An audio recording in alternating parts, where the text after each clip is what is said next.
Hey everyone, what's up? And welcome back for another episode with some Pod Limit Omaha content. Today I am going to mix it up a little bit with the content that I have been releasing lately. As you can see, we are already playing some poker here. And today I want to give all of you a little bit of an idea of how the online poker games are, what is happening out there, and focus today on like the micro stakes Pot Limit Omaha games. This is a topic where we get a lot of questions over and over again. How to beat the micro stakes, what is happening there, how should you play, how should you adjust, etc. And today I'm gonna play these games myself. I have opened up two tables of PLO 2 cent, 5 cent. On the bottom left, we got a $2 table, and here we got a $10 table. So we're playing on party poker for cash game tables, micro stakes, and we're just gonna jump in, explore what is happening here, and basically get an idea of how the people are playing. And I hope to give all of you some ideas, some suggestions on how to improve your game if you are playing these specific games. So we're gonna jump right into it. And yeah, let's see what happens. We're opening aces, bottom left. This is a live play and explain, by the way. I'm playing and talking about the strategy right away. So yeah, let's see how that will go. As usual, let me know what you guys think of this format. If you like to see this happening, mixing it up with some other content that I have been releasing. So against this small bet here, we're definitely getting involved and making the call. Generally, you want to play quite tight when it comes to these games, especially pre-flop, specifically in the passive actions. So when it comes to cold calling, for example, or facing a 3-bet. And that is because the rake is relatively high in these games. And whenever you see a flop, there's a good portion of the pot taken by the side. And if you don't have any fold equity anymore pre-flop because you call and not raise, then you want to be careful there. Again, a 4-way pot, like this will happen a lot. Multi-way pots, people like to get involved. I'm going to check here. One of the tendencies as low stakes is that your opponents will call too often. So you have to already calibrate your range towards like what is going to happen here. A lot of multi-way pots. Like here we have aces and a gutter. He's betting half pot. Even though we were 4-way, I think I do want to make the call here. That is a great turn. Still going to check. Hope to get in a check raise here. If I bet and get called, like a lot of the rivers will be difficult to play. So I'd rather check and check raise this combination. And I would lead aces probably with a little bit more backup that rivers will be played more easily when I would get called. So let's see what happens.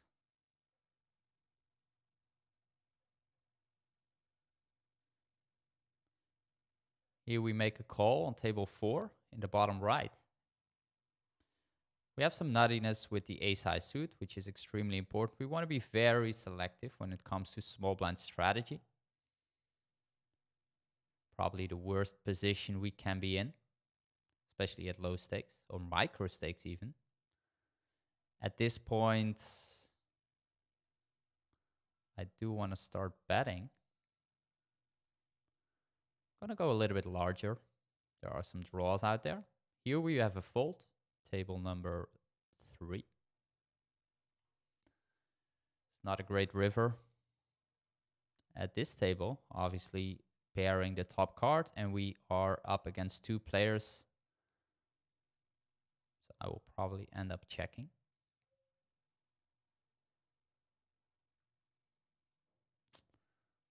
And against the pot size bet, I'm not too happy to make the call here. Yes, the hearts missed. But it's very likely that he did call my turn bet with like a top pair and maybe some draw, maybe some hearts, for example.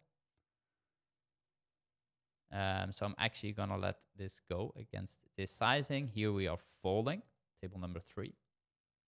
So this is table 1 on the top left, table 2 on the top right.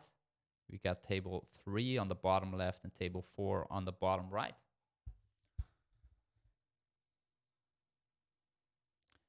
I just hit my 1,000 subscriber channel goal a couple of days ago. So thank you all for subscribing. If you are part of the subscribers, great to have you on board. Super excited about that. And yeah, I'm happy to continue. Been making these videos now for roughly 4 or 5 months, I would say. And been really enjoying it. It's a lot of fun. Got some positive feedback. And definitely plan to continue. Table number 4 could be a potential 3-bet candidate, but as people don't fold too often versus 3-bets, I don't think it's too great of a spot, and I also don't want to call in this position with the players behind.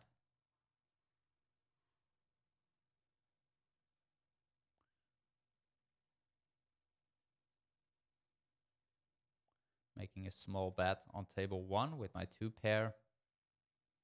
We take it down. So yeah, it's now in the morning here, and there is quite a bit of action at party poker at the moment, so that's definitely good.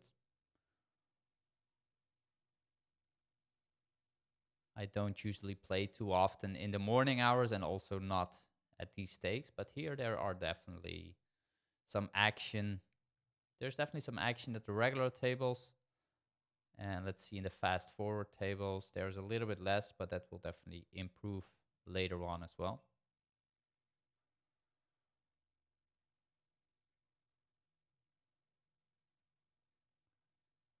I think this is a fold without the ace-high suit at this rake level. And against the pot size bet on the flop here,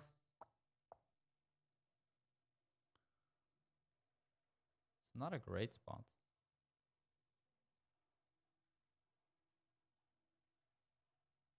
I think I do want to call one time.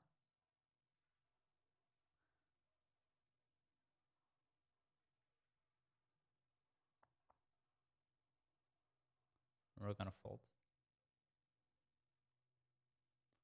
Might be a little bit light there. I don't really have much backup. Not too many turns that will be great for my hand. But on the other side, folding aces there on a pretty dry paired board against a random pot size bet doesn't feel too great. So we make the call. But yeah, this is definitely something new again. I have been streaming quite a bit on Twitch quite a while ago. And as the focus now for myself is more on YouTube, I decided still give all of you some form of play and explain here.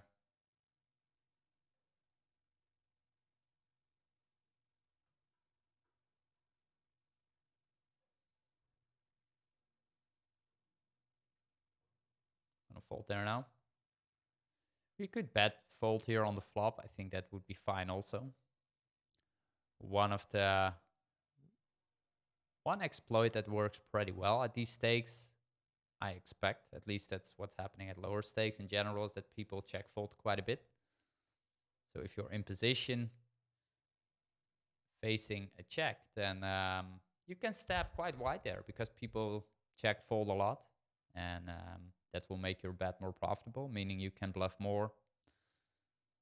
So that will definitely be one of my tips for all of you today. And you, of course, want to try to get involved with as many weak players as possible here. So definitely going to try and make some notes here whenever possible.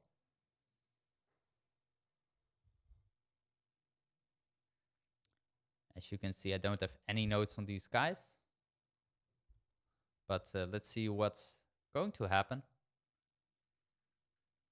Mainly try and Yeah, just have some fun here. See what's happening. Many of you will probably play also on this stake, maybe a little bit higher. But a lot of tendencies will be probably very similar here, whether you play PLO 5 cent or maybe PLO 20 cent. So I think it will still be beneficial for many players to get a look what's happening here. So a 3-betting aces, bottom left. Overpair, gutter, nut flush blocker, top pair also. The SPR is a little bit higher than normal. We're going to start off with a bet. And the 4, somewhat of a blank for sure. All the draws missed. It's still very likely that we have the best hand, so I'm going to pot it here. I'm not too happy if he would raise there, because it could definitely mean that he has a 2-pair hand there, that he didn't raise the flop, which makes sense on the draw heavy board. Here we have middle pair, double gutter, backdoor flush draw. I'm going to check. And the turn, I think I'm now going to start betting. I expect a lot of folds there.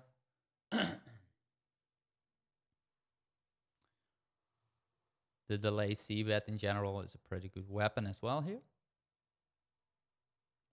Yeah, let me know what you guys are playing. I'm happy to hear what's your ideas of these games. Okay, so this is pretty interesting. So we squeeze and he comes over the top and he also... I'm not gonna fold.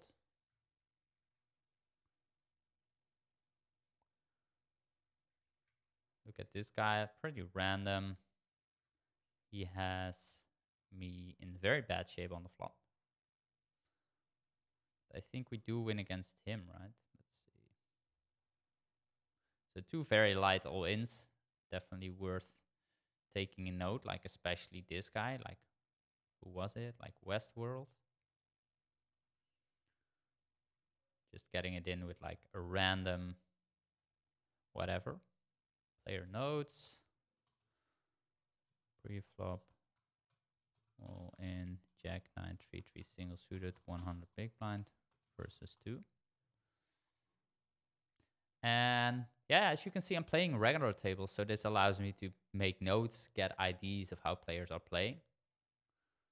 And that's, of course, very different than when you would play, for example, fast forward or a Zoom format, where you are playing against different players every hand, basically. And I think this is a great way to get a better edge even on your opponent. So this player, we definitely want to color code, being a maniacal, like very wide. Like you want to get involved with a lot of hands. Still folding this one, but you want to definitely play wider whenever possible versus these guys, because they will allow you to have to win definitely more money against these players. This is what it's all about, like finding these opponents. He's potting now twice again. Like he's probably doing this with all sorts of random stuff. Now he's limping. So Mr. Westworld or Mrs. Westworld, who knows, is the first read we have today.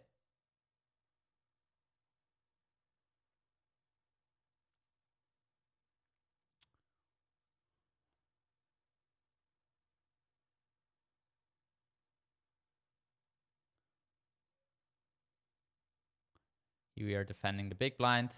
You want to defend quite a bit of hands here. I won't go too strategically in this episode. I want to keep it light and fun. Shine some light on a couple of spots maybe, but it's not all about the strategy today, of course. It's more about showing like what I think of these games. How can you take advantage of some tendencies?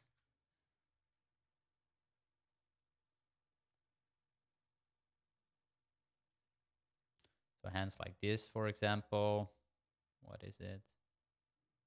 Like he limps in the small, or he raises the small blind on the bottom left, and I call. And on the flop, he checks. And we have a pretty good hand to bet. We have some future blockers to straight runouts. We have some nearby blockers to like straight draws. We can fold out some equity by overcards that want to see a turn. If we get called, we have good barreling opportunities. We have a backdoor nut flush draw. So hands like those are pretty good candidates to start betting, basically.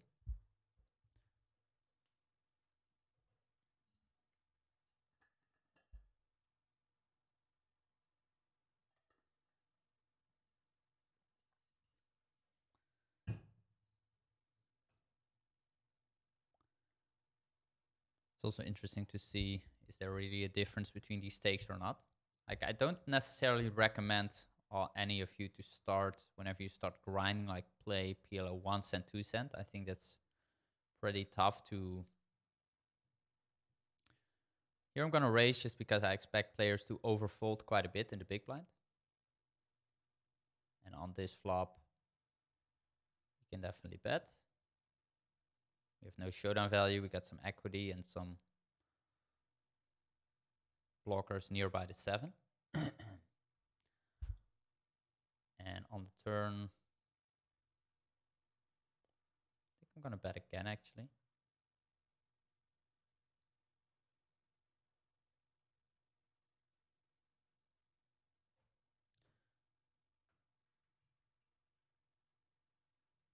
It's a board we will do quite a bit of checking on the flop with. And on the river, I think we do want to bet again. So unlikely we're going to win if we check, and we do have still some decent blockers there. Aces on the top right. Pretty nice. But yeah, don't necessarily want all of you to like play PLO 1 cent, 2 cent. I think it's better to like invest a little bit of money from outside of poker if you would be serious about poker, and then play at least higher than this game. Here, I think I'm going to 3-bet. Could also call here. That is a nice flop. And I'm going to bet small.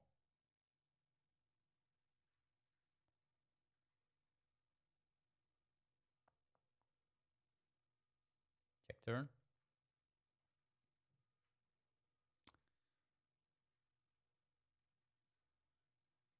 It's a shame we don't have a 4 or a 5, of course. So we will call again. We just call now and decide on the river what we're going to do. The board definitely interacts very well with his calling range also. Now with the 6 there, like he can have a lot of 2 pairs, even some sets, some straights, of course. I block hearts myself. And on the river,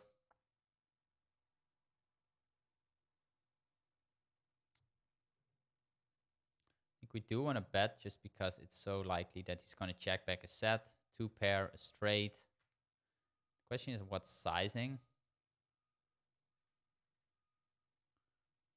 And I think I'm going to go with a pot.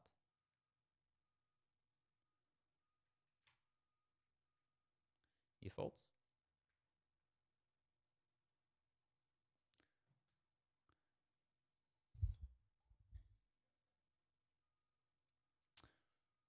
Very nice flop on the bottom right. Top 2 pair and a flush draw. I will bet myself on this board. We're going to bet quite a bit anyway. And I also block quite a bit of their stabbing ranges. So it's less likely they will do the betting for me. Turn SPR is a little bit over 3. We're going to go for a pot size bet now.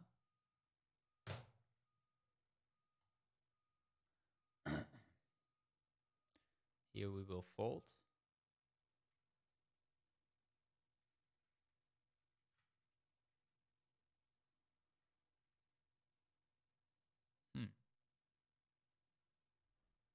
Okay, so he comes in for the raise here. It's a shame that we don't block any of the straight draws, like the straights. We block diamonds. We block 10-8 ourselves, which is also not great. Or 10, yeah, 10-8. Like, what can he bluff here?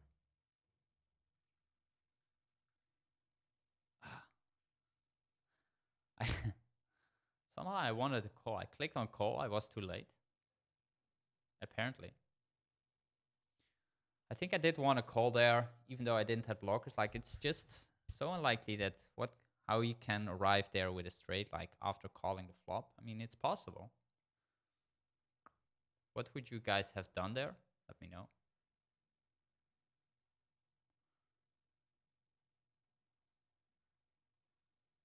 Very nice flop here on table number 2. We're going to check raise. With top set, open ender. I can actually check raising small here. Against Luciano.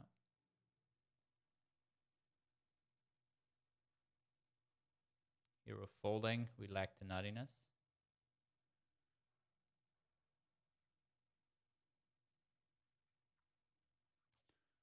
Very weird sizing on my end. Don't like it. I cannot shove now.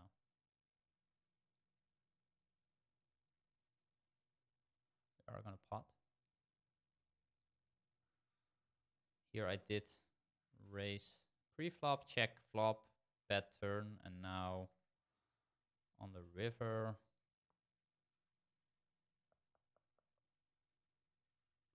Quite a bit of draws missed.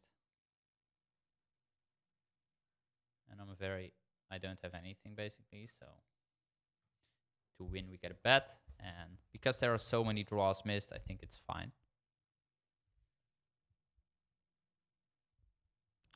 But this one was interesting here on the bottom right. I wonder what you guys would have done there. Let me know. So as you can see, it's more of a casual format today.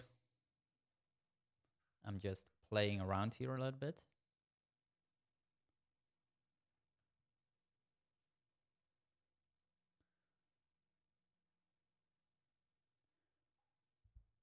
And we create a lot of more in-depth play and explains also in the PLO Mastermind, where we analyze spots deeper, use software in addition also. Sometimes we have play and explains where we work together with different coaches and analyze each other's games. We have a lot of play and explains going all the way from like PLO 25 cent, 50 cent to the highest stakes possible. So yeah, if you're interested in that, then check out the link, of course, below, plomastermind.com. And you can learn more about what we are offering over there. I also highly recommend to like think about like where you are when it comes to your connections within the poker community. Like, are you working a lot by yourself on poker? Do you have other players to collaborate with? Here, hand is so disconnected. Could come in for the raise, but I'm just gonna fold it actually. Yeah, think about like, where do you take your information from? Who are you working with together? I think poker communities are extremely valuable and important.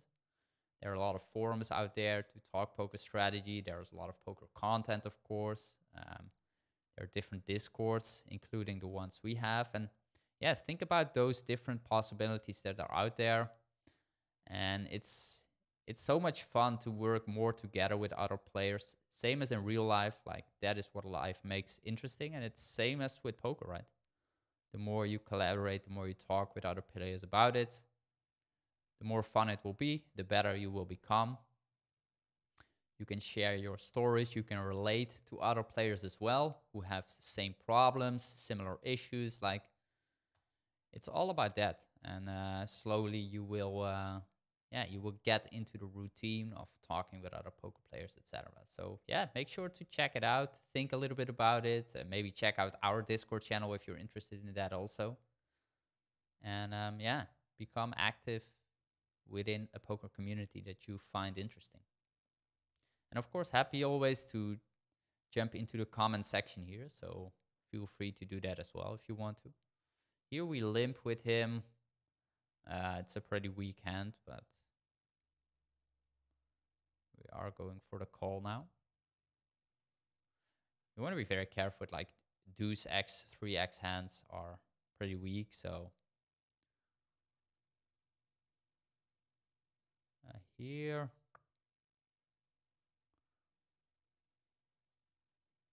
Like against these sizings, I do want to raise it up a little bit.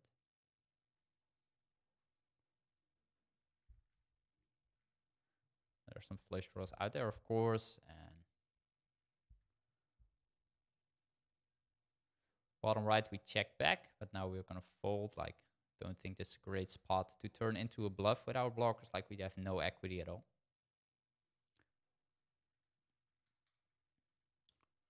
Table 1, flopping a gutter, flush draw. And table 2, we also have a very nice hand. Here we are going to call.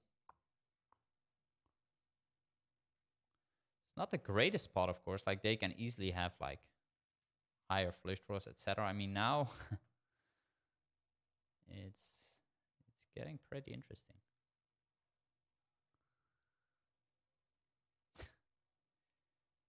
Doesn't feel great. I think I'm actually going to fold. I think my flush draw here is dominated very often.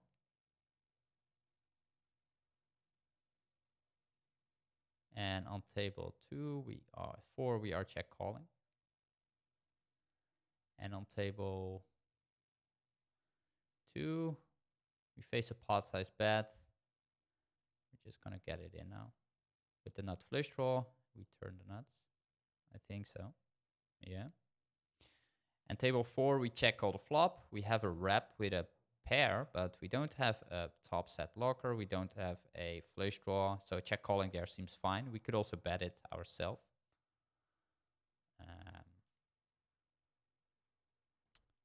As you can see, we have sometimes a little bit of a time issue, guys. But that's all good. That's all good.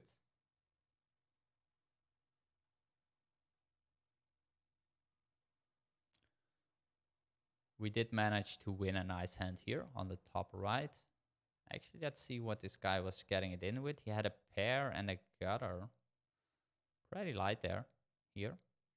He calls my 3-bet, Mr. Luciano.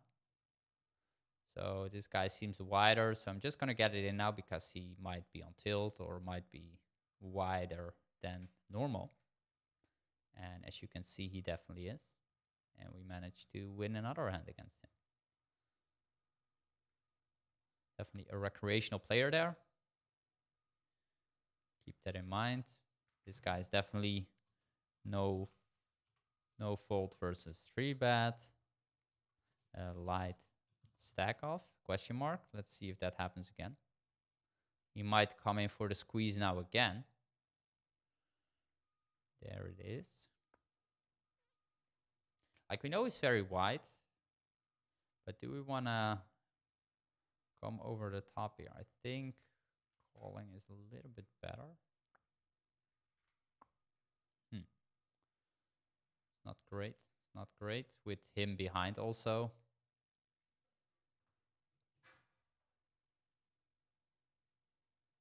Let's see if he can find a check.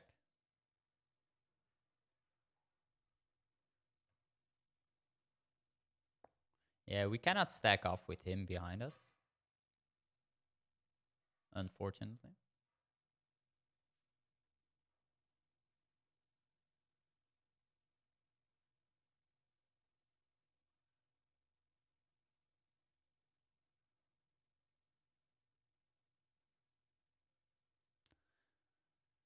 Today it's Friday morning when I'm recording this, and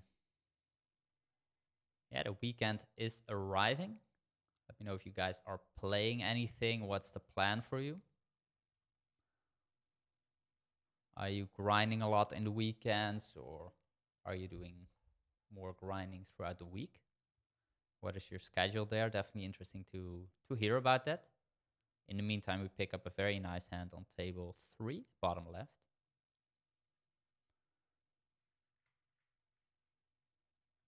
Top pair, 2 backdoor flush draws. Like the 8-4 is not a great combination for our range, but because we have 2 backdoor flush draws, I still want to bet it. That's not a great turn. We bet small, we could check. We unblock diamonds, we unblock the straight draw. I think I'm betting small actually.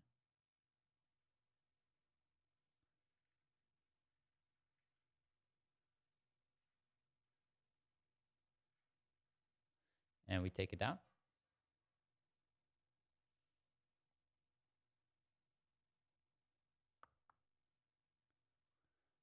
We're gonna wrap this up pretty soon. It's a 30-minute session, and I think that's fine. Like, definitely let me know if you guys enjoy this. I would be happy to do this like another time. If all of you would say this is helpful to you.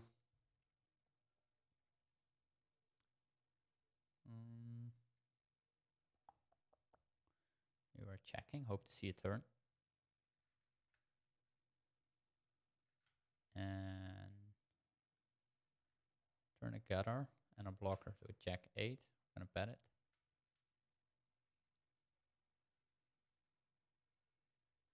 We take it down.